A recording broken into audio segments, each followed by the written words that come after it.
All right. Good morning, everybody.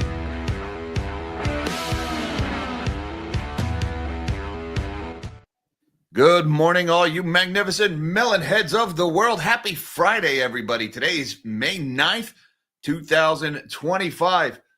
And the top story this morning is they are working overtime at the Federal Bureau of Random Number Generation this morning because government officials are just spouting off whatever number comes into mind, proposing that as a new level for tariffs and hoping for the best. Let's just spout out a bunch of numbers. Let's get one of those auction houses out there and be like, do I hear 35, 45, 45, 65, 145 tariffs over there in the corner? Blah, blah, blah, blah.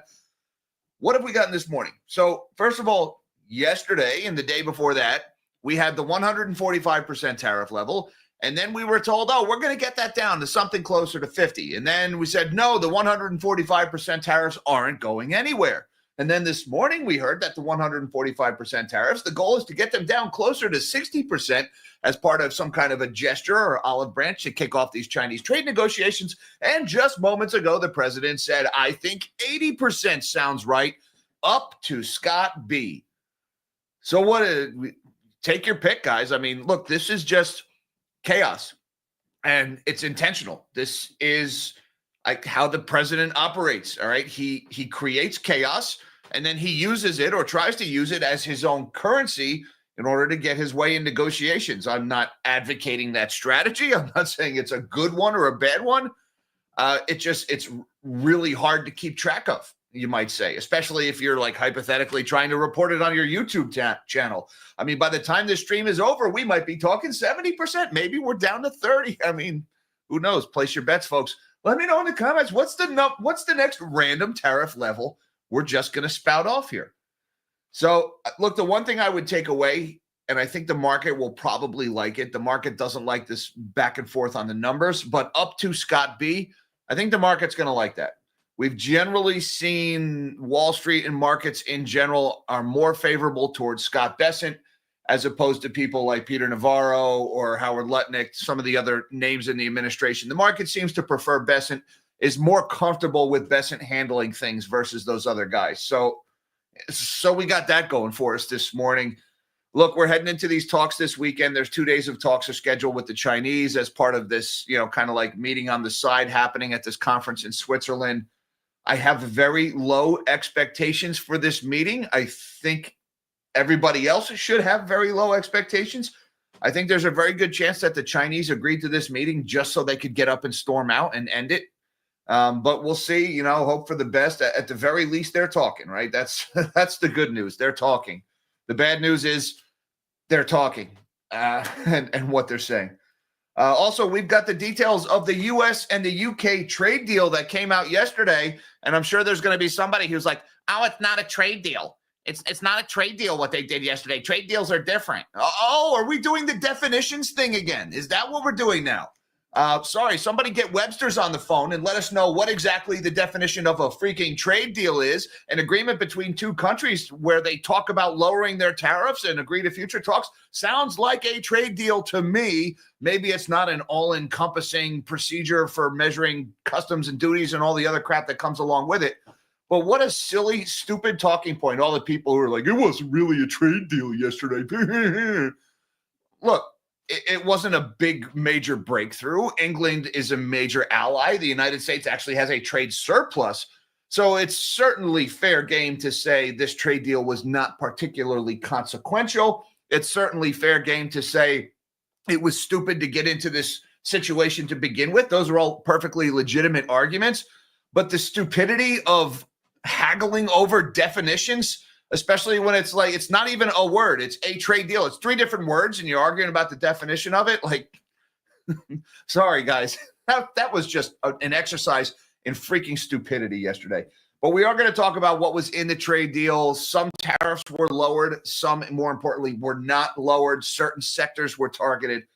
We could talk about that. Also, there's some news coming out of India this morning. A certain offer that the Indians are making makes me think that the deal with India is not as close as we were otherwise led to believe. And we've got several stories coming out of Japan this morning in the automotive sector, in particular EVs. We've got one story from Panasonic, a big EV battery maker, and we've got 2 stories from Nissan here. All of them involve closures, involve canceling plans, involve layoffs and job cuts, trouble in the auto market, trouble in Japan. And by the way, Nissan, that's one of those names that Laxkanapathy mentioned yesterday in our interview when we were talking about some of the trouble in the auto sector. So that's worth keeping an eye on when you see all that happening at the same time, seemingly unrelated stories all at once. We got another interesting story. This is actually a day or two ago. CoreWeave went and got themselves a new $1.5 billion credit line just in time to pump NVIDIA's earnings. How about that? But it's interesting is who gave them that credit line? You might want to see that. Some interesting people are lending money to CoreWeave. I wonder why they're lending money to CoreWeave.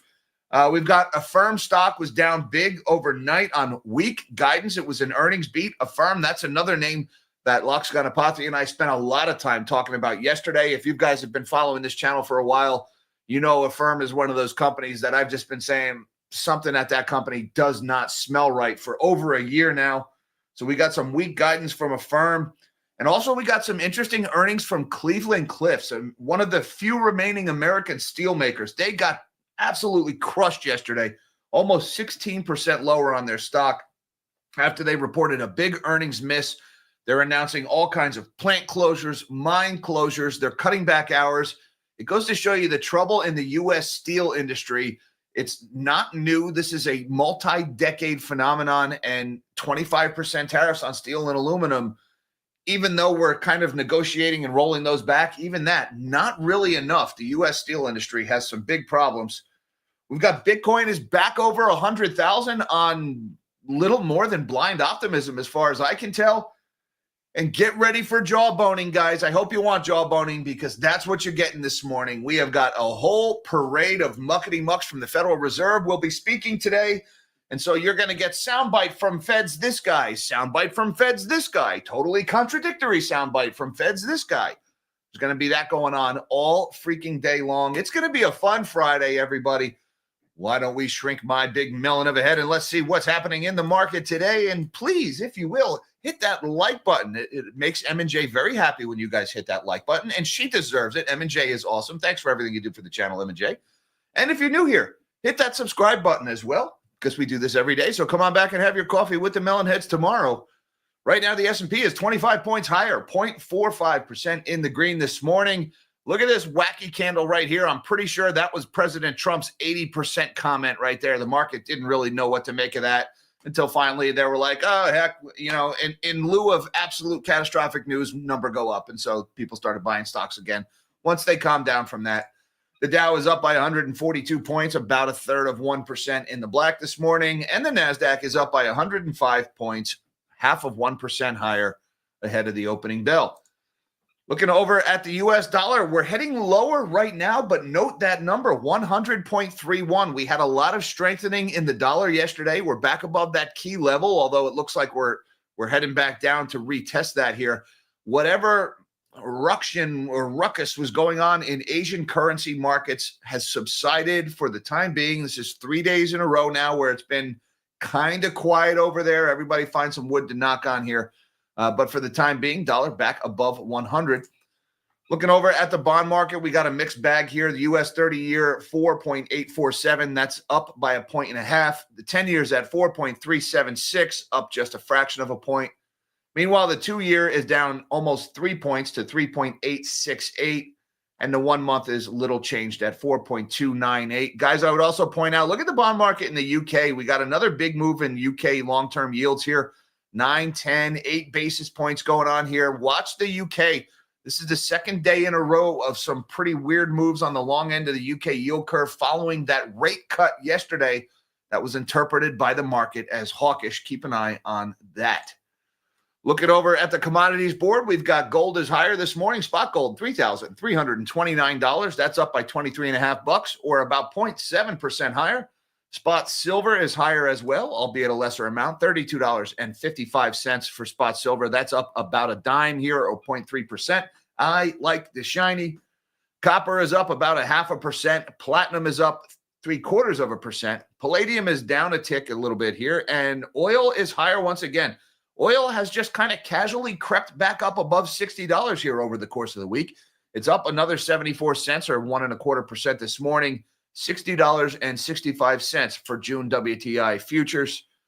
And Bitcoin, guys, take a look at this chart here, $103,000 as priced on Coinbase. We had a pretty impressive move yesterday. We hit a high of 104.1. This morning, we hit a high of 104.3. And guys, I'll be honest with you, I don't see any big news. This is just, as far as I can tell, just risk on behavior. No big things. I mean, we're anticipating this strategic Bitcoin reserve announcement in the next week or so, but that hasn't been made yet. But Bitcoin is ripping here. Now, I found this one in Market Watch. Bitcoin rallies with stocks to top $100,000 again as exuberance returns to markets. And there is certainly plenty of exuberance to go around. I'm going to skip past most of the article here and just get to what they're saying. While there have certainly been moments this year where Bitcoin has shown relative strength compared to equities, especially during those periods of macro uncertainty, it's premature to say we've fully decoupled. Bitcoin still behaves structurally like a high beta risk asset. It tends to outperform during bullish sentiment and underperform when markets de-risk. That's according to somebody named Wald in an emailed comments to MarketWatch. A high beta risk asset refers to those that are more volatile than the overall market. Also powering Bitcoin's rally was news that Arizona and New Hampshire's governors earlier this week signed bills into a law to establish Bitcoin reserves in those states. While the states have not made any purchases of Bitcoin, the news has fueled investors' optimism, according to Alexander Bloom, chief executive at crypto investment advisor to Prime. So we got some states are out there saying, okay, we're going to have these Bitcoin reserves. Now, Arizona, I thought Arizona, wasn't that the state that vetoed the Bitcoin reserve bill? I could be wrong about that. There was one state recently that had vetoed a Bitcoin reserve bill, and now they're saying there's two that had signed it into law. Anyway, there's hope that the government is going to print money and buy Bitcoin. I don't think they're going to do that. I do think these Bitcoin strategic reserves, at the very least, they could take away some selling pressure from Bitcoin, because when the government seizes crypto assets as part of a drug bust or something, they typically sell those assets to recover the money. Well, if we're creating this strategic Bitcoin reserve, then instead of selling those assets, we would just deposit them there. Well, if you take away a negative, you take away that selling pressure, it's a net additive of liquidity. And so you would see the price move slightly higher there. I'm grabbing at straws here, guys. I honestly couldn't really explain this big move all of a sudden above 100,000. I think the word exuberance probably just sums it up better. Now, let's talk about what is going on here in the trade talks. Trump says 80% tariff on China seems right ahead of U.S.-Beijing trade talks. This one just this morning. Note the time there, 7:35 a.m. That was the same time that we had this wacky candle in the S&P and all of the other futures. So it looks like Trump's comments was what sent the market bouncing around during that time. President Donald Trump said in a social media post on Friday that an 80% tariff on Chinese goods seems right ahead of key trade talks this weekend. Again, guys, less than 48 hours after he said they were staying at 145%. Now 80% seems right. So place your bets. What are they going to be tomorrow? 80% tariffs on China seems right up to Scott B., Trump said on a Truth Social post. Treasury Secretary Scott Bessent is one of the U.S. officials set to speak with counterparts from China at a meeting in Switzerland. An 80% levy would be a sharp reduction from the 145% tariff currently facing many Chinese goods. However, that number could still be seen as prohibitive to trade, you think, and is much higher than the 10% baseline tariff in the U.S.-UK trade agreement that was announced on Thursday. And just, step back from this for a minute and take stock. We've gotten so wacky with this trade war where we're actually at a point where 80% tariffs seem more reasonable. And that's kind of the point I was making about Trump's negotiating tactic, where he creates chaos and then tries to use it as currency. Under no circumstances would anybody consider 80% tariffs reasonable unless you're comparing them to 100%, 145% tariffs. So again, I really think even this 80% number that some people, or the 60% number that some people are like, oh, well, that sounds really good. No, 60% tariffs are crazy. It's effectively a trade embargo, but at the very least, it's not 145. So we got that going for us. Now, let's talk about this one in the BBC this morning, the U.S.-UK trade deal, tariff deal, whatever you want to call it. Have fun calling it what you want. But there was a lot of important details in this thing from yesterday. So let's get into some of these.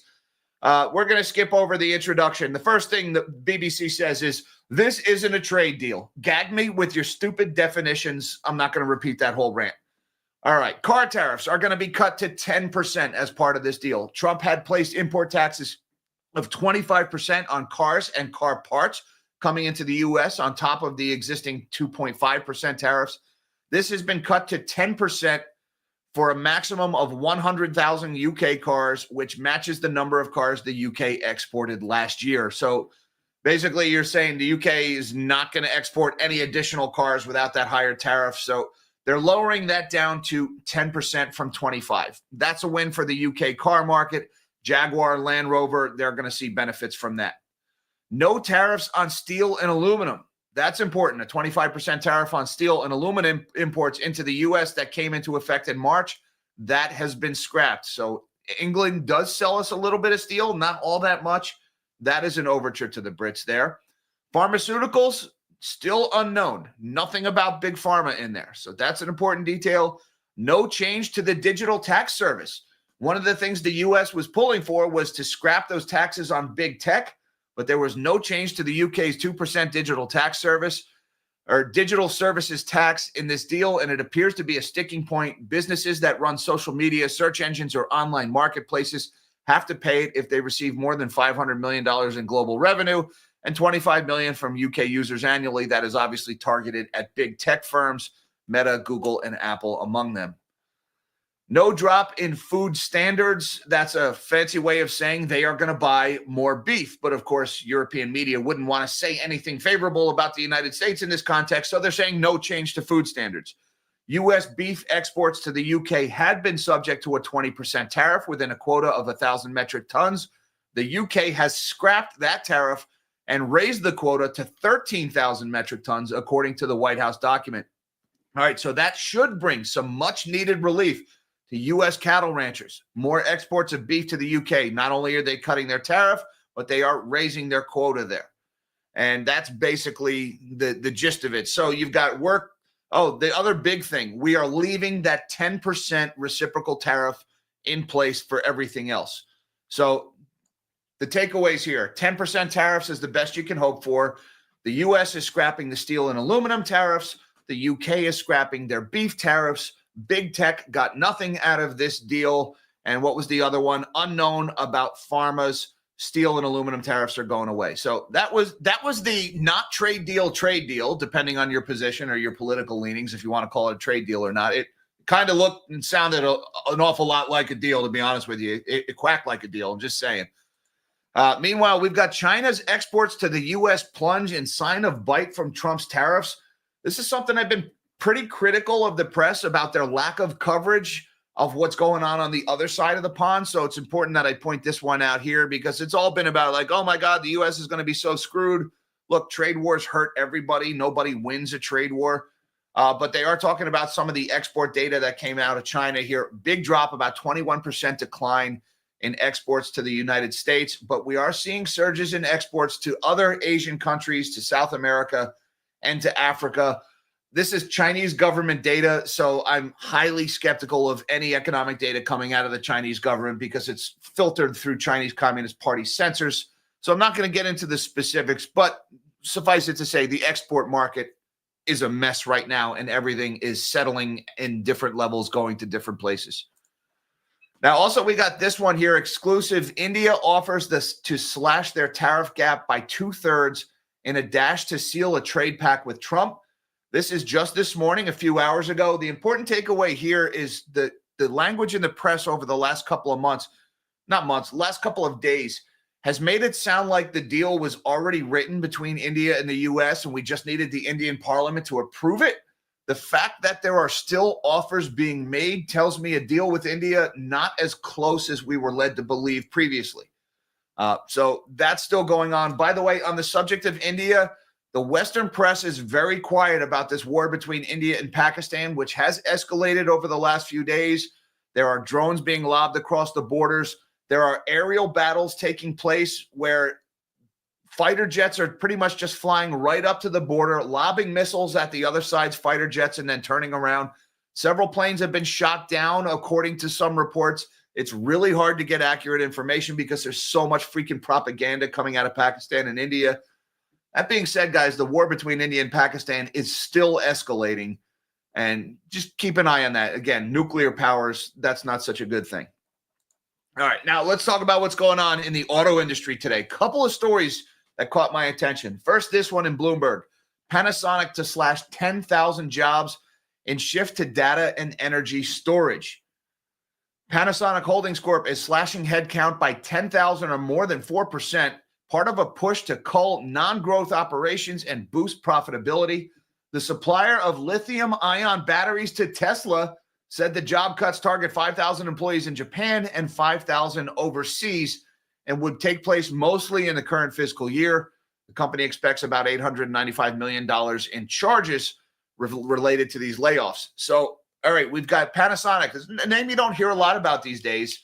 They're making EV batteries. We've seen a lot of headlines about Tesla and the high double-digit percentage declines in Tesla's sales, especially in Europe and Asia.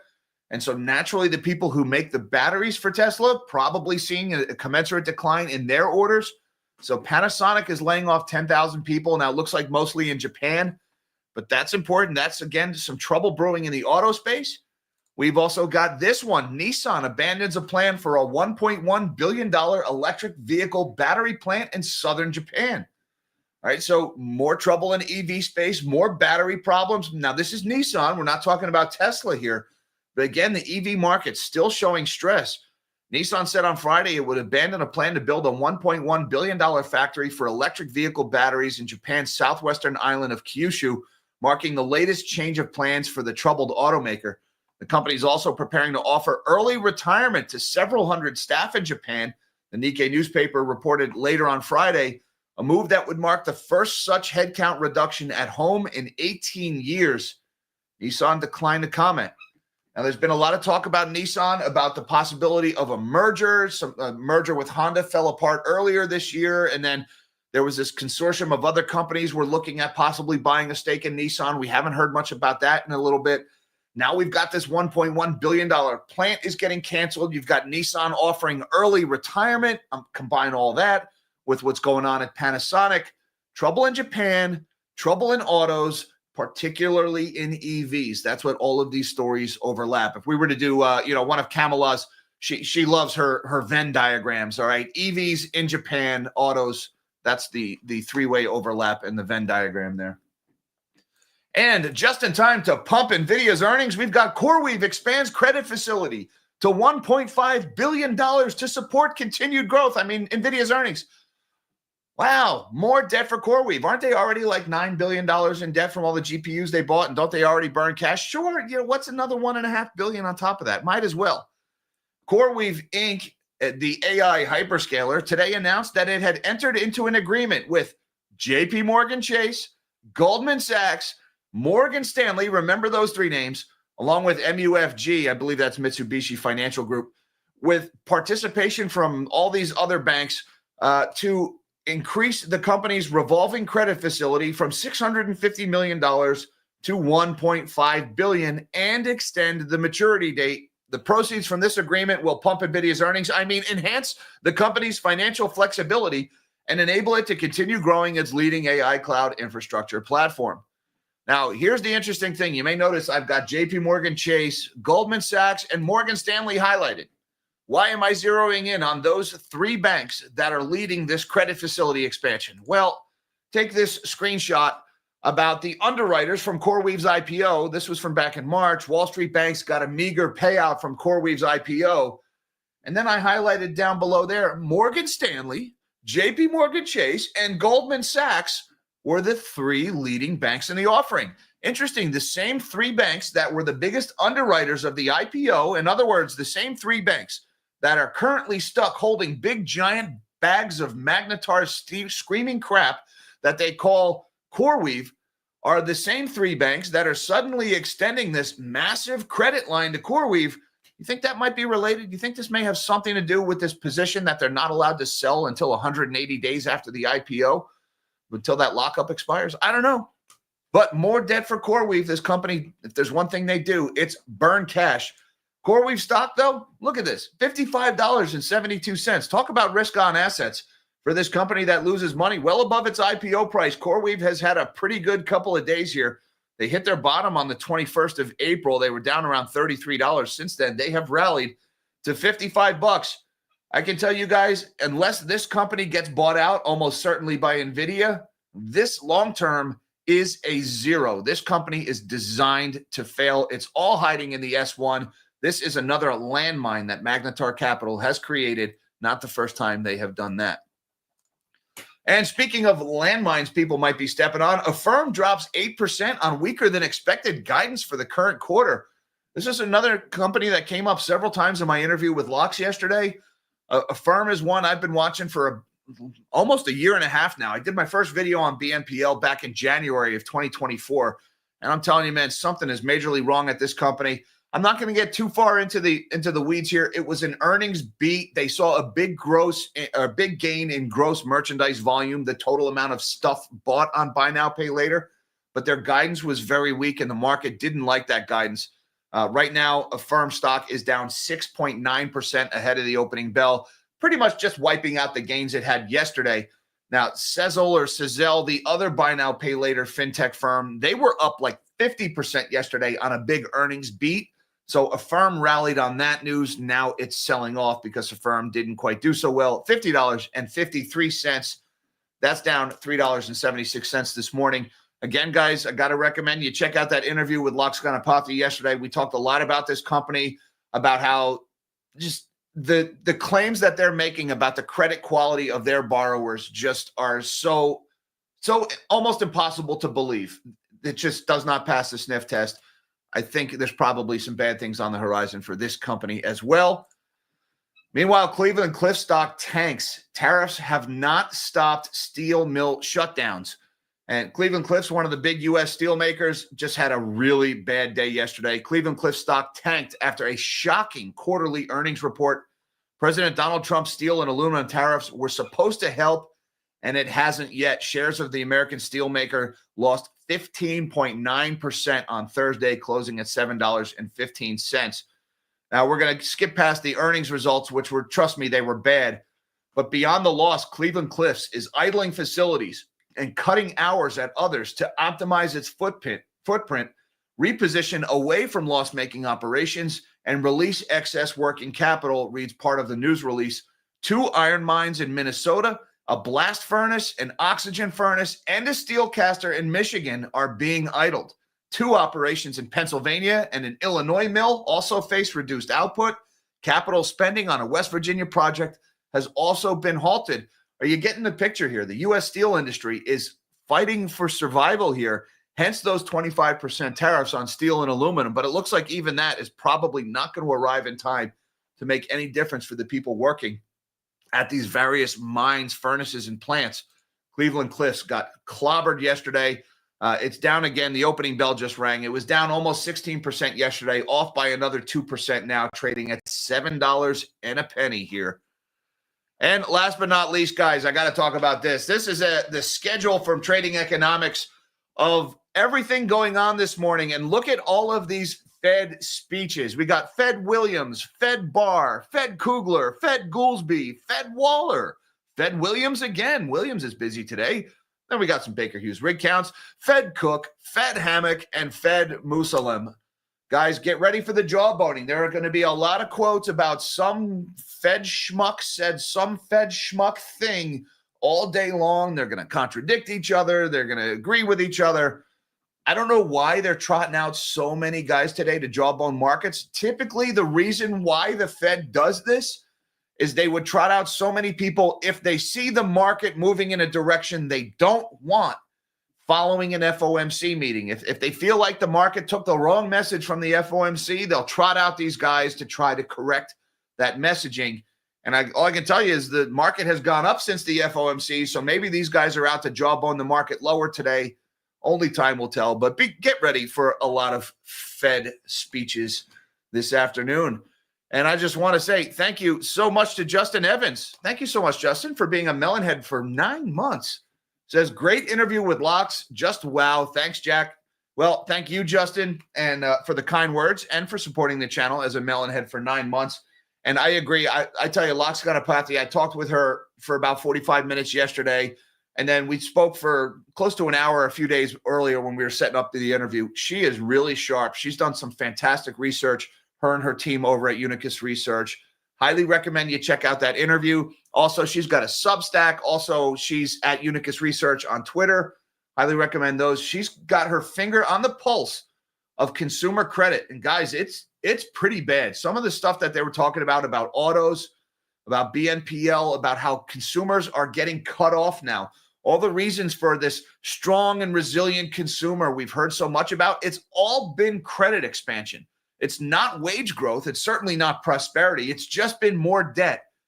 And now they're starting to get rejected. The consumers are getting cut off. And when that happens, right as the tariffs get here, oh boy. You want to check out that interview. That was very good. Thank you very much, Justin, for supporting the channel.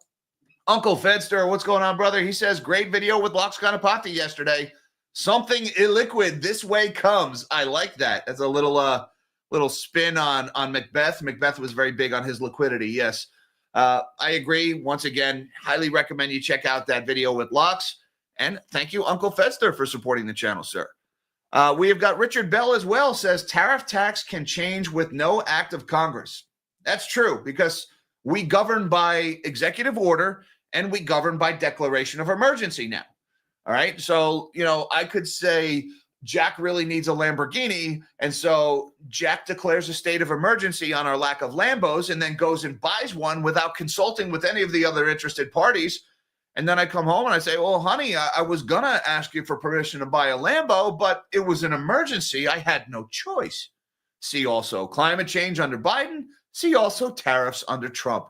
It's exactly how we're governing now. All of this made possible by a completely inept, utterly contemptible, and repugnant Congress who does nothing.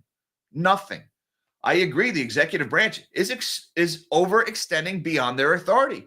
I think the judiciary is overextending beyond their authority. Why are both of these two branches of the government extending and reaching beyond their authority? Because one branch of government, the legislature, has completely abdicated its responsibilities.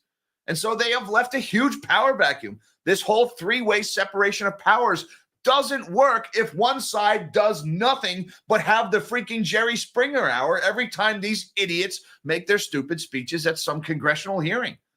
Congress has got to get their shit together, man. Wow, that was a long way, but yeah, tariffs can change without an act of Congress. The Congress just does not act, and so we govern by emergency. Thank you, Richard Bell, for supporting the channel, sir. Lisa B, thank you for staying so current. News is beyond fire hose. We are drinking from the fire hose here on this channel, Lisa. Thank you so much for supporting the channel for 15 months. And we just try to keep up with the news cycle. It's been a pretty busy couple of weeks / months here. Thank you for watching, Lisa. And Pigo's Trading Desk says, been losing manufacturing since 1947. Yeah, you could argue that. I mean, since the end of the World War II, right, manufacturing was really ramped up in World War II. You're never going to settle that high. Granted, I find it ironic that every president since 1907 has run on more jobs and stronger borders. 1907 vibes. Yeah, it's like, when they put the People's Republic of in front of the name, that's how you know it's definitely not. When politicians run on strong borders and more jobs, that's usually how you know you're definitely not going to get stronger borders and more jobs, because everybody just says it and then does bupkis about it. So yeah, I'm not too surprised there. And the decline in manufacturing, absolutely. I mean, in 1947, or we'll back up even a little bit more. Let's say like 1944, 45. At the end of World War II, the United States was the only manufacturing in the world, because everybody else's manufacturing had been blown up. And so the U.S. was pretty much 100% of the global manufacturing base in the mid-1940s. So, of course, we've come down since then. We just way overcorrected. I mean, now we're down to effectively nothing. And we probably should have stayed somewhere like where we were in the 1970s, but we wanted to go off the gold standard and hyper-financialize the economy and oppress wages. And so that got us to where we are now. Thank you, Pigo, for supporting the channel, sir. Nashville Pasta Man says, U.S. herd levels same as 1950s raising UK exports. Yes, U.S. herd level, same as 1950s. And I might add that there are a lot more mouths to feed than there were in the 1950s. So we need to get the U.S. cattle herd. It needs to be bigger. That's part of our food security. It's good business. And I tell you, the cattle ranchers have really they've just been bludgeoned from both sides by all the politics over the last couple of years. More exports to the UK should drive, I know you hate to say this or you hate to hear this, it should drive higher prices, which should help cattle ranchers. The big thing then, if we want to address that problem, is let's address the bottleneck in the meat packing industry. Maybe then we could actually get some lower prices for the consumer to go along with those higher export prices for the ranchers. Of course, we've had some pretty high-profile bankruptcies in the meatpacking industry over the last couple of days. Something my friends over at Macro Edge have done a fantastic job of tracking. Check out Macro Edge on Twitter, by the way. That's probably not going to help with your consumer prices. Thank you, Nashville Pasta Man, for supporting the channel, sir. And my man Wes, who today calls himself the conductor of the partial claim gravy train, along with the Command and Conquer Generals logo there. He says it's amazing how the market can continue to go up with X% increased tariffs. The market thinks it's always been that way and doesn't price in anything. Look, this market did not price in Warren Buffett's retirement. The guy's freaking 94, man. So like this whole forward-looking market's talking point, not really working right now. The stock market, it's not real. It's just a function of liquidity. It's just a function of the more money sloshing around in the system. I don't think anybody can look at the state of the economy without looking at stock indexes, without quoting stock prices. Nobody can look at the economy right now and say it's better than it was in 2018 or better than it was even in 2015 or 2019. It's definitely not. It's so much worse. And then zoom out and look at the stock market. It looks like the most prosperous economy ever. It's just monetary expansion. And again, if you're really wondering how can the stock market keep going up like this, let me just show you this chart real quick. I'm going to show you the M2 money supply. All right. And I've been showing this chart a couple of times here. Let's set this to say 2021 in November. Look at the supply of money. Wes, if you wonder why the stock market keeps going up, right now the M2 money supply, $22.028 trillion. Now, the Fed has supposedly been tightening for the last 4 years now, 3 years. And look, the money supply is almost as high. We're just $30 billion short of where we were at the all-time high right before the Fed started tightening. So the stock market keeps going up because we keep expanding the money supply. And who's expanding the money supply? It's not the Federal Reserve this time. A lot of people are saying the Fed is still printing. That's not it. This is private credit is what's driving this. Banks are loaning money to companies who take that money and loan it to shady places where the banks aren't allowed to lend. And every time those loans are made, money is created and it starts sloshing around in the system and it gets spent and it ultimately ends up chasing assets and driving valuations higher. This is how we've been able to avoid price discovery in commercial real estate. This is how we've been able to avoid price discovery in so many other areas of the economy. And really, as long as the money supply keeps expanding, it's going to keep happening. Now, the problem is this is broad money expansion, as Lynn Alden pointed out on Twitter the other day. When broad money expands, but base money, reserves that the Federal Reserve controls, are shrinking, that means leverage is building up in the system. Or as I like to say, Wall Street is moving further and further out on the branch while the Fed is at the trunk sawing into the branch. It's not hard to imagine how this ends. It's just hard to predict exactly when that limb will snap. That limb snapping is a credit crisis. And if we go by some of the things that we talked about with Lux Ganapathy yesterday, we're actually getting pretty close to that consumer credit crisis. So thank you very much, Wes, for supporting the channel. That is a good question, sir. Good comment. And M&J, you're just awesome. Thank you so much for supporting the channel. M&J gifted 10 Nobody Special Finance memberships. Guys, if you got one of those memberships, be sure and say thank you to M&J. Also, shout out to Mish, M&J, Nan, my mods. Thank you guys for everything you do for the channel in the chat morning after morning, keeping things neat and tidy in there. I appreciate that very much. And everybody, thank you for having your coffee with the Melonheads this morning. Thank you to my Patreon and magnanimous Melonheads on YouTube. Looking forward to talking to you guys at 2 p.m. Eastern time today for our weekly get-together on Zoom. Links down below to all that good stuff, should you feel so inclined. Don't forget that like button and that subscribe button on the way out. Get that counter up for M&J. She's awesome. She deserves it. Hi, Mom. Hi, Dad. I love you guys. Everybody, until next time, live small and dream big.